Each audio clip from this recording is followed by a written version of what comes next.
Ayan na po nag-scaffolding na po tayo. Ganito lang po ang pag-scaffolding I-lock nyo muna. 4 na kanto, 4 na sulok.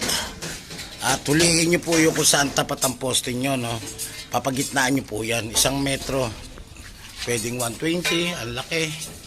Ayan na po, no? Kita nyo po, tapos tatayo na lang dito yan sa gitna. Yan na po yung pag-scaffolding para mapabilis kayo sa pag-scaffolding. Yan! Nakita niyo naman po paano pag mabilis mag-scaffolding. Lahat na po yan, may scaffolding na. Pare, nagkakamay ka ba? Wala. Po. Ay, lahat na po may scaffolding na, no? At sila naman po ay nag-runner na. At isa-isa parang ibon, nakaupo. Ganyan po yung ibon, no? Nakaupo lang. Ayan po yung pag-runner, ano? Pag-runner natin yan. Tataliin nyo na lang yan.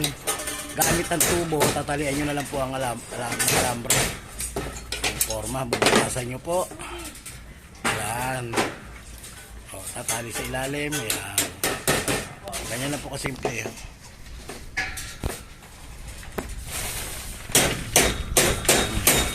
Ganyan lang po kasimple. Pag lay-up may runner na.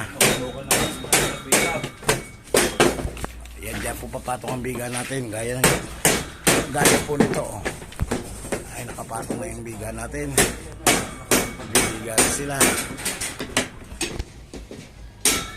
Ayan. Kahit walang kadena yan, matibay yan. Basta maliit lang. Maiksi lang yung tubo niya.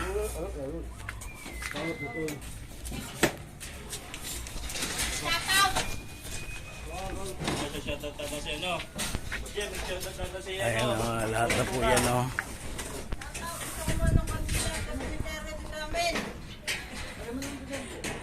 Ayan po, biga na tayo Scaffolding at biga na, tas runner. Sunod na araw nito may nag-i-slab na. Punta kami nung nung 31. Ayan po ang aking kumpare, nakikita nyo naman nag-scaffolding. Ganyan lang po, unahin nyo lang po muna yung ating clam. Papatihin nyo kung saan tapat. Ayan, patayo. Tutuloy ng pagtayo. Kailangan naka-straight na kagad siya. Yan, sabit ang clam. Kailangan huwag kayong magkakamali ng pagkabit ng clam. Ang pagkabit po ng clam, kailangan huwag pabaligtad. Kailangan laging pasalo. Meron po nagkakabit ng clam ay pabaligtad. Hindi siya nakasalo. Ayan katulad po nitong tornilyo nasa ibabaw, yan po yung pasalo. Ito sasalo tong clam na to, nakasalo siya. Yung iba na nagkakabit na nasa ilalim yung tornilyo, hindi na po siya nakasalo, pwede po makalas yun lalo pag sa biga, huwag niyang gagawin yun, pwedeng makalas po yun. Yung ginagawa nito, boss, huwag gagawin?